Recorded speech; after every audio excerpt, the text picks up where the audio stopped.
Hello everyone. आज हम start कर रहे हैं क्लास 7 की सोशल साइंस की वर्कशीट नंबर 14।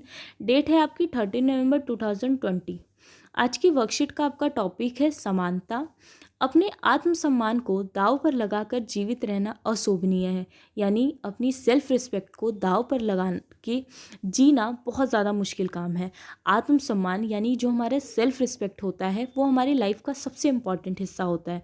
तो आत्मसम्मान जीवन का सबसे ज़रूरी हिस्सा है। इसके बिना व्यक्ति नगण्य है। आत्मसम्मान के साथ जीवन बिताने के लिए व्यक्ति को कठिनाइयों पर विजय प्राप्त करनी होती है।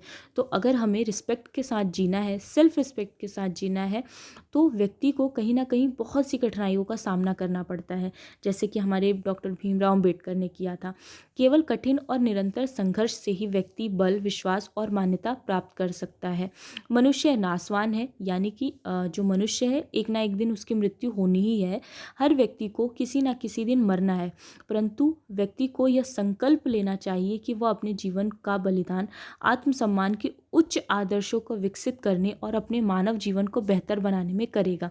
तो कभी ना कभी व्यक्ति को मरना ही है, हर व्यक्ति को। इसीलिए हमें अपने जीवन को ज़्यादा से ज़्यादा बेहतर बनाने की कोशिश करना चाहिए। किसी साहसी व्यक्ति व लिए आत्मसम्मान रहित जीवन जीने से अधिक अशोभनीय और कुछ नहीं है। तो किसी साहसी व्यक्ति के लिए सेल्फ रिस्पेक्ट के बिना जीना और मतलब बहुत ज़्यादा अशोभनीय है। ठीक है। ये जो लाइन्स है वो हमारी डॉक्टर भीमराव अंबेडकर की है। उनका मानना था कि जो हमारी लाइफ होती है उसमें सेल्फ रिस्पेक्ट बहुत बड़ी चीज़ होती है। ठीक है। और इसे पाने के लिए हमें बहुत सी मुश्किलों का सामना करना पड़ता है। आगे दिया गया है आपका कि समानता स्थापित करने के लिए भारतीय संविधान के कुछ प्रावधान दिए गए हैं। जो डॉक्टर भीमराव अंबेडकर थे, उन्होंने हमारे संविधान को लिखने में एक अहम भूमिका निभाई थी। ठीक है। तो क्योंकि समाज में उन्हें बहुत सी असमानताओं का सामना करना पड़ा था, तो उसके बाद संविधान में कुछ ऐसे प्रावधान रखे गए ताकि आने वाले समय में और किसी के साथ इस तरह का व्यवहार ना हो। क्योंकि पहले की जो हमारी सोसाइटी थी उसमें डॉक्टर भीमराव अंबेडकर के साथ साथ बाकी के बहुत से ऐसे लोग थे जो पढ़े लिखे थे या पढ़े लिखे ना भी हो, तो उनके साथ बहुत ज़्यादा बुरा व्यवहार किया जाता था। इस वजह से जब हमें आज़ादी मिली तो इस लोगों की जो पुरानी सोच थी हमें उससे भी आज़ादी प्राप्त करनी थी।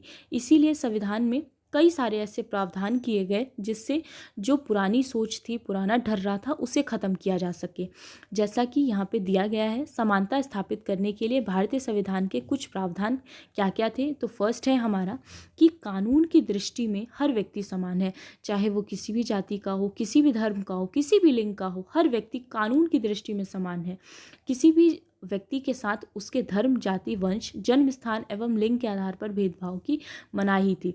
तो किसी भी व्यक्ति के साथ उसके धर्म के नाम पर, उसकी जाति के नाम पर, उसके वंश के नाम पर या फिर उसके जन्म स्थान या फिर उसके लिंग के आधार पर भेदभाव नहीं किया जा सकता। सभी व्यक्ति सार्वजनिक स्थलों का यानी जो पब्लिक प्लेस होते हैं उसका उपयोग कर सकते हैं। अस्पृश्यता का उन्मूलन किया गया, यानी जो पहले के समाज में हमारी छुआछूत की प्रथा थी उसको भी ख़त्म करने की पूरी कोशिश की गई। उसके बाद है आपका शासन ने संविधान द्वारा मान्य किए गए समानता के अधिकार को दो तरह से लागू किया। फर्स्ट है आपका कानून के द्वारा, दूसरा है सरकार की योजना व कार्यक्रमों द्वारा सुविधाहीन समाज की मदद करके। तो शासन ने जो हमारा शासन है, जो हमारी सरकार होती है, वो संविधान में जो समानता दी गई है उसके अधिकार को लागू करने के लिए दो उपाय किए। पहला तो कानून के द्वारा कि गवर्नमेंट ने कानून बना दिए, संविधान में जो कानून दिए गए हैं वो है सोसाइटी में कि अगर किसी के साथ कोई गलत व्यवहार होता है तो उसको सज़ा दी जाएगी। इसके अलावा जो गवर्नमेंट है वो नए नए तरह की कुछ ना कुछ योजनाएं बनाती रहती है ताकि हर व्यक्ति समाज में इक्वल रहे, हर किसी के साथ बराबरी का व्यवहार किया जाए या लोग आपस में मतलब ऊंच नीच ना समझे, सभी के साथ इक्वेलिटी बनी रहे। इसीलिए ठीक है, भारत में ऐसे अनेक कानून हैं जो व्यक्ति के समान व्यवहार प्राप्त करने के अधिकार की रक्षा करते हैं। कानून के साथ साथ सरकार ने उन समुदाय जिनके साथ सैकड़ों वर्षों तक असमानता का व्यवहार हुआ है उनका जीवन सुधारने के लिए अनेक कार्यक्रम और योजनाएं लागू की है। तो हमारे देश में कानून तो है ही लोगों की स्थिति को सुधारने के लिए, इसके अलावा बहुत सी योजनाएं भी बनती रहती हैं ताकि लोगों की स्थितियों को और ज़्यादा सुधारा जा सके, जिनके साथ हज़ारों वर्षों तक असमानता का व्यवहार किया गया है। ये योजनाएं यह सुनिश्चित करने के लिए चलाई गई कि जिन लोगों को अतीत में अवसर नहीं मिले, अब उन्हें अधिक अवसर प्राप्त हो। तो ये जो योजनाएं शुरू की जाती हैं वो इसलिए शुरू की जाती हैं ताकि पास्ट में जिनके साथ अच्छा नहीं हुआ है या उनको वो सुविधाएं नहीं मिली है, तो अब उन्हें वो सुविधाएं मिले। ठीक है, उसी में से एक है आपका मध्याह्न भोजन की व्यवस्था, यानी कि जो हमारा मिड डे मील चलता है स्कूल में वो। इस कार्यक्रम के अंतर्गत सभी सरकारी प्राथमिक स्कूलों के बच्चों को दोपहर का भोजन स्कूलों द्वारा दिया जाता है। तो जो हमारा मिड डे मील है, इसमें आफ्टरनून का जो खाना होता है वो बच्चों को स्कूल में ही दिया जाता है। हर रोज़ अलग अलग आइटम्स दिए जाते हैं बच्चों को, ताकि वो स्कूल में सभी बच्चे साथ बैठकर खाएं। और इसके और भी बहुत से फ़ायदे हैं, जैसे कि यह योजना भारत में सर्वप्रथम तमिलनाडु राज्य में प्रारंभ की गई थी। तो सबसे पहले मिड डे मील को तमिलनाडु में स्टार्ट किया गया था।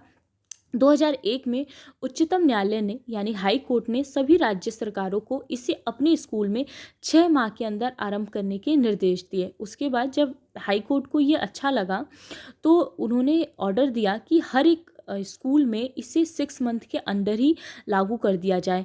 इस कार्यक्रम के काफ़ी सकारात्मक प्रभाव हुए, यानी बहुत से अच्छे प्रभाव इसके देखने के लिए मिले।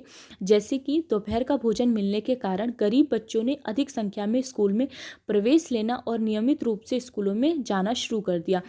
तो जब खाना मिलने लगा स्कूलों में ही, तो जो गरीब बच्चे थे वो रेगुलर स्कूल जाने लगे। बहुत से नए बच्चे एडमिशन लेने लगे, खाने के ही लालच में सही, लेकिन मतलब उनकी नीड के लिए ही सही, लेकिन वो स्कूल जाने लगे। इसके अलावा बहुत से बच्चे एडमिशन लेने लगे।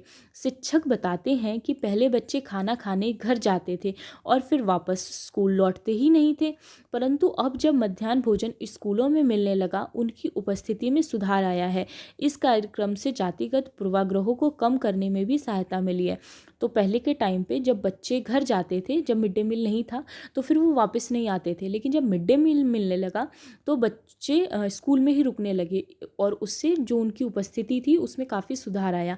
इसके अलावा क्योंकि सारे बच्चे एक जैसा खाना खाते हैं, एक साथ बैठ कर खाते हैं, तो उनके बीच का कहीं ना कहीं जो भेदभाव होता है वो भी कम होने लगा था। ठीक है, अब आता है आपका, यदि लोग यह जानते हैं कि भेदभाव का व्यवहार कानून के विरुद्ध है, फिर भी वे जाति, धर्म, दिव्यांगता, आर्थिक स्थिति और लिंग के आधार पर लोगों से असमानता का व्यवहार करते हैं। यानी आज भी अगर हम अपनी सोसाइटी में देखें तो लोग जाति के आधार पर, धर्म के आधार पर, इसके अलावा दिव्यांगता के आधार पर, आर्थिक स्थिति के आधार पर, लिंग के आधार पर बहुत भेदभाव करते हैं। जैसे किसी की छोटी जाति है तो वो मतलब उनको पसंद नहीं करते, या रिलीजन के आधार पर एक दूसरे को बांटते हैं, या कुछ लोग ऐसे होते हैं जो हमसे थोड़े से अलग होते हैं तो उनको लोग अच्छा नहीं समझते। इसके अलावा अगर कोई गरीब है, आर्थिक स्थिति उसकी अच्छी नहीं, आर्थिक पृष्ठभूमि अच्छी नहीं, तो लोग उसके साथ व्यवहार करते हैं। लड़के और लड़कियों में फ़र्क करते हैं। ऐसी बहुत सी चीज़ें हैं। वर्तमान दृष्टिकोण को बदलना तभी संभव है जब लोग यह विश्वास करने लगे कि कोई भी कमतर नहीं है। तो आज का ये जो दृष्टिकोण है, इसको हम तभी बदल सकते हैं जब सब लोग ये मानने लगे कि कोई भी किसी से कम नहीं होता। हर किसी में अपना एक टैलेंट होता है, अपनी एक काबिलियत होती है। ठीक है, और हर व्यक्ति सम्मानजनक व्यवहार का अधिकारी है। प्रजातंत्रीय समाज में समानता स्थापित करना एक सतत संघर्ष है, जिसमें व्यक्ति और विभिन्न समाजों को सहयोग देना है। तो ऐसे सोसाइटी में हर किसी को सम्मान के साथ जीने का पूरा अधिकार है, और ये जो काम है ये समाज के सहयोग के द्वारा ही हो सकता है। ठीक है, अब हम एक एक करके आपके क्वेश्चन आंसर देख लेते हैं। फर्स्ट क्वेश्चन है आपका, समानता के लिए भारतीय संविधान में किए गए प्रावधानों का उल्लेख कीजिए। उत्तर होगा आपका, कानून की दृष्टि में हर व्यक्ति समान है। तो हमारे संविधान में ये प्रावधान किया गया है कि कानून की दृष्टि में हर किसी को समान माना जाता है। सेकंड है आपका, किसी भी व्यक्ति के साथ उसके धर्म, जाति, वंश या फिर जन्म स्थान और लिंग के आधार पर भेदभाव की मनाही है। तो किसी भी व्यक्ति के साथ धर्म के आधार पर, जाति के आधार पर, या फिर उसके वंश के आधार पर, या फिर जन्म स्थान के आधार पर, या फिर लिंग के आधार पर कोई भेदभाव नहीं किया जा सकता।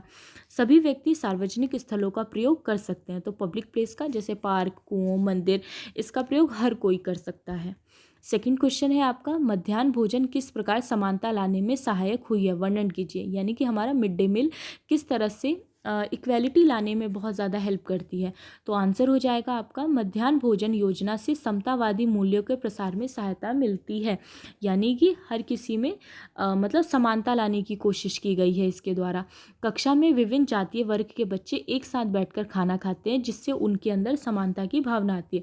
सारे बच्चे एक जैसा खाना खा रहे हैं, एक साथ बैठकर खा रहे हैं, तो उससे उनके मन में भी ऐसी कोई भावना नहीं आती कि हम उनसे अच्छे हैं या वो हमसे बुरे हैं। सब लोग मतलब एक दूसरे को इक्वल मानते हैं। ठीक है।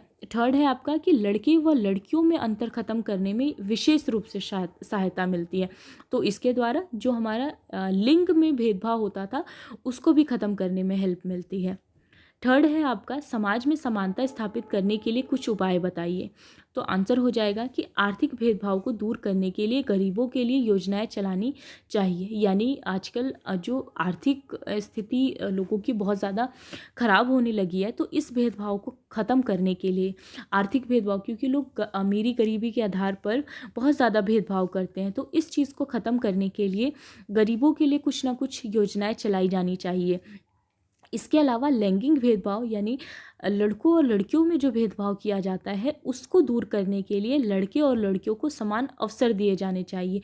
दोनों को सेम अपॉर्चुनिटी दी जानी चाहिए ताकि दोनों ही खुद को प्रूव कर सकें। इस तरह से किसी एक को ज़्यादा अवसर देना या फिर एक को कम अवसर देना बिल्कुल भी गलत है। ओके।